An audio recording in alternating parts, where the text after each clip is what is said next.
गिरफ्तार करके गाड़ी ले गई है जी। इमरान को ये गिरफ्तार करके इमरान खान को गाड़ी ले गई है जी।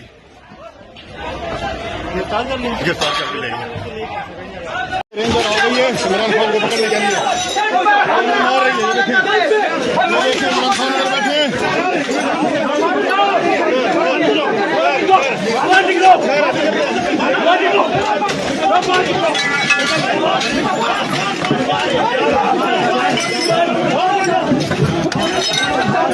खान को पकड़ रहे हैं, रेंजर वालों ने हमला कर दिया है।